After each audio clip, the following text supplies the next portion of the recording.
atau LPKA, dan untuk selanjutnya UMB juga akan memfasilitasi untuk pendampingan hukum apabila korban menginginkan kasus tersebut dibawa ke ranah hukum. Kita juga punya tim pusat konsultasi hukum. Ya. Kalau memang korban menginginkan bahwa kasus ini dibawa ke ranah hukum, kita juga akan melakukan pendampingan sampai dengan ranah hukum itu selesai dengan sempurna. Bersama itu juga kami sampaikan bahwa UMY tetap berkomitmen untuk menjaga lingkungan kampus agar tetap aman dan nyaman.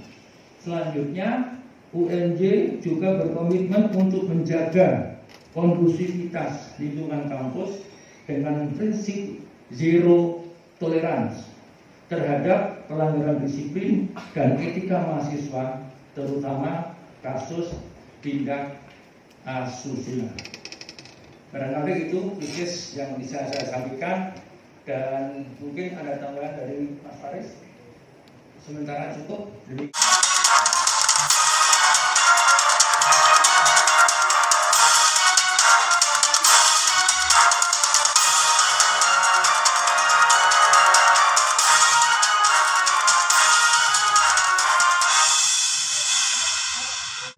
Bahwa UMY tetap berkomitmen zero tolerance terhadap semua bentuk pelanggaran disiplin, apalagi yang mengarah ke kriminalitas.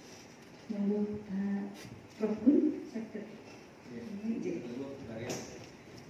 Rekan-rekan media yang saya hormati, Assalamualaikum warahmatullahi wabarakatuh. Bismillahirrahmanirrahim. Lama tidak berjumpa. Diskusi terakhir kita bulan Februari. Setiap mahasiswa yang terlibat baik langsung atau tidak langsung dalam perbuatan perkosaan yang dilakukan baik di dalam dan di luar lingkungan kampus dikenakan sanksi disiplin sebagaimana tercantum dalam pasal 8 angka 3, yaitu diberhentikan secara tetap dengan tidak hormat sebagai mahasiswa. 4. Itu porno aksi. Pengatur porno aksi.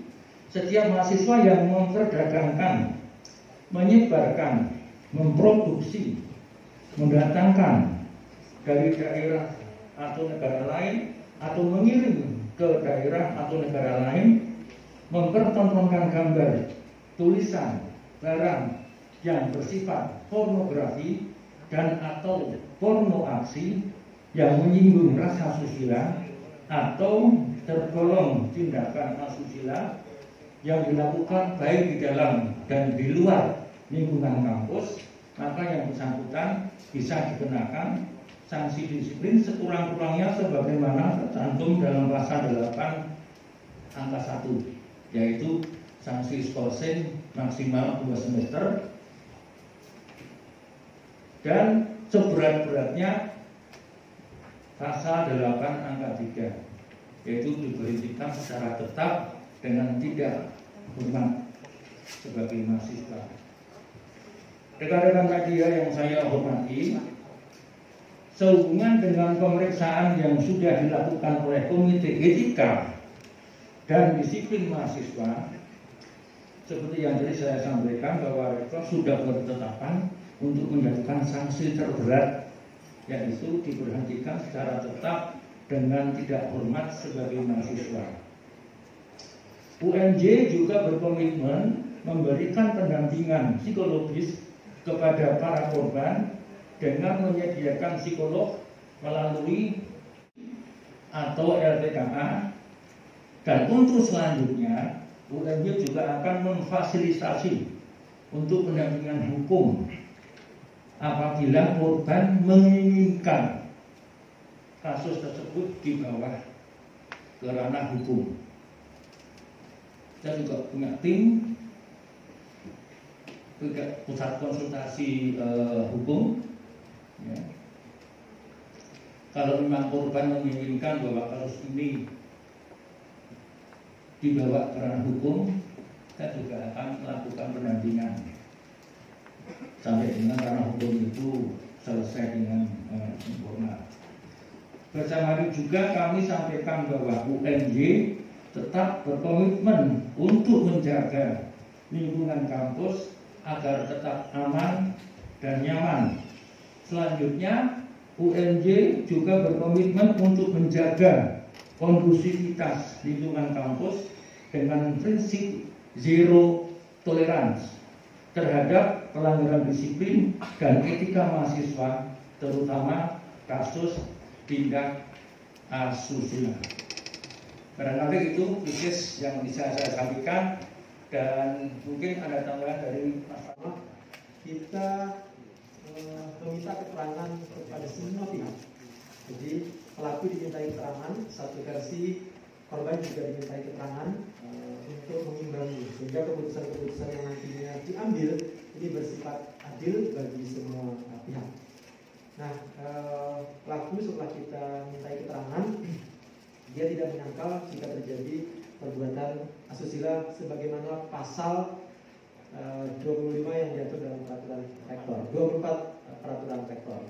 Kemudian korban juga mengaku bahwa dia dipaksa sehingga menurut kami pada rapat komite etik dan disiplin mencermati pengakuan dan mencermati keterangan, mencermati juga keterangan-keterangan dari pihak lain, kami menyimpulkan bahwa yang dilakukan oleh pelaku sudah masuk dalam pasal 25 terkait dengan perbuatan. Itu menemukan lagi 2 korban yang semuanya adalah mahasiswi UNJ.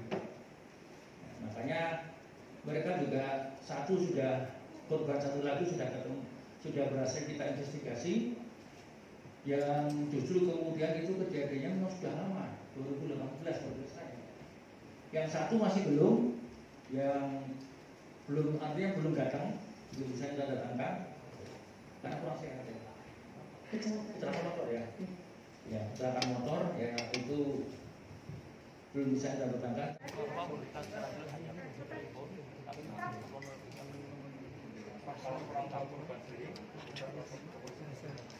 Nanti ada kemungkinan proses pendampingan psikologis itu akan melibatkan orang.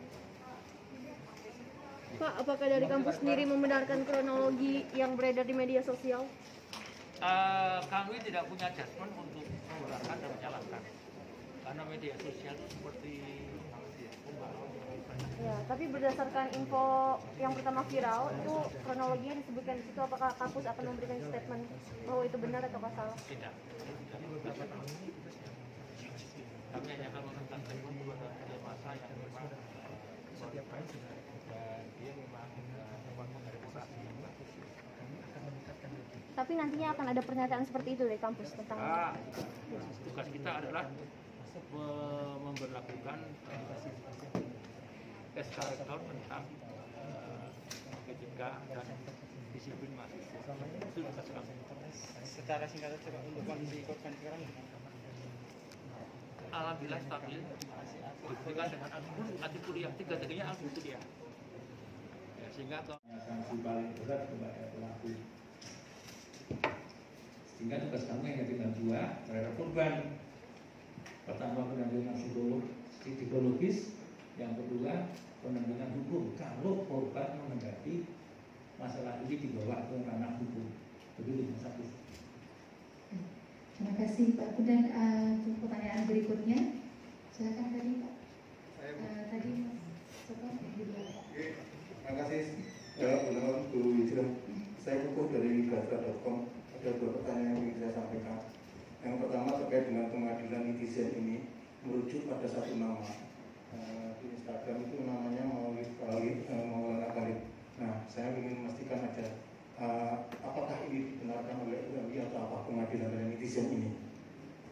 Karena merujuk satu nama itu. Yang kedua, apakah momen kasus ini menjadi pertimbangan bagi UMI untuk melaksanakan keputusan dari Permendikbud 30 2021 tentang pembentukan Satgas Anti Pelecehan Seksual di kampus? Karena jika hal itu tidak dilakukan oleh kampus akan terjadi penurunan akreditasi dari kementerian. Matur nuwun sangat. Baik, terima kasih cukup Pak Gun. Ya. Jadi Jadi memang kalau media sosial itu kan kita tidak bisa mengendalikan. Jadi memang banyak kelompok mahasiswa yang menamakan diri macam-macam ya, ada aliansi bergerak, ada satu hati dan sebagainya.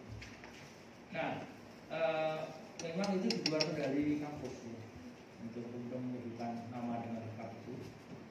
Tapi yang jelas bahwa itu indikasi bahwa yang kami khawatirkan cuma satu, ini gunung es, bukan cuma di kampus tapi mungkin juga di institusi yang lain.